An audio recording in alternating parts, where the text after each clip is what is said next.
परम पूज्य गुरुदेव और वंदनीय माता जी की चरणों में कोटि कोटि प्रणाम। आप सभी को प्रणाम। आज हम सभी सुनेंगे सद्गति और जीवन मुक्ति। आत्मा को परमात्मा में मिला देना, जोड़ देना, यही योग का उद्देश्य है। परमात्मा से बिछड़ी हुई आत्मा जब तक अपने उद्गम केंद्र में नहीं मिल जाती, तब तक वह माता से बिछड़े बच्चे की तरह दुखी और अशांत रहती है। जन्म मरण के चक्र में नाचता हुआ जीव 84 लाख योनियों में फिरता रहता है और नाना प्रकार के त्रास सहता हुआ वासना और कामना के संस्कारों में बंधकर घिसटता रहता है। इस दुर्व्यवस्था से त्राण पाने के लिए आध्यात्मिक साधना का पथ है। योगी लोग संसार का त्याग करके अत्यंत कष्ट साध्य तपश्चर्याएं करते हैं, जिससे भव बंधनों को काटकर परमात्मा को प्राप्त कर सकें। सत्संग, स्वाध्याय, कथा, जप, यज्ञ, तीर्थ, दान आदि में यही उद्देश्य प्रधान रहता है कि बंधनों से छुटकारा प्राप्त करके आत्मा अपने उद्गम केंद्र परमात्मा का साक्षात्कार कर सके, उसमें लीन हो सके। यही जीवन का परम लक्ष्य है।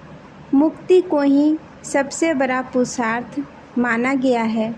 जिसने यह सफलता प्राप्त कर ली, समझना चाहिए कि उसने जीवन लाभ पा लिया, वह धन्य हो गया। ऊर्ध्व गति के लिए जितने भी साधन हैं, उनमें गायत्री उपासना सर्वश्रेष्ठ है। जैसे बंधी हुई कली सूर्य की उष्णता पाकर अपने आप खुलने लगती है और थोड़े ही समय में सुविकसित पुष्प बन जाती है, उसी प्रकार आत्मा के बंधन भी गायत्री से अपने आप खुलने लगते हैं और अंतः भूमिका विकसित होकर कुछ समय में उस स्थिति पर पहुंच जाती है जिसे परमहंस गति, सिद्धावस्था, समाधि, आत्म साक्षात्कार, बंधन मुक्ति, ईश्वर प्राप्ति, ब्रह्म निवारण या परमानंद कहते हैं।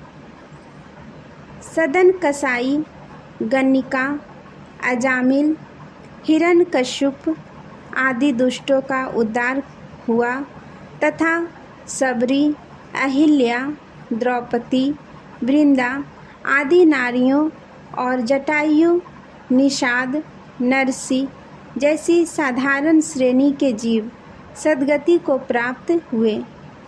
ऐसे भगवत कृपा जिससे स्वल्प प्रयास में ही जीव तर जाए, गायत्री माता के अनुग्रह से प्राप्त हो सकती है। आज के लिए यहीं तक। आप सभी को धन्यवाद। जय माँ गायत्री।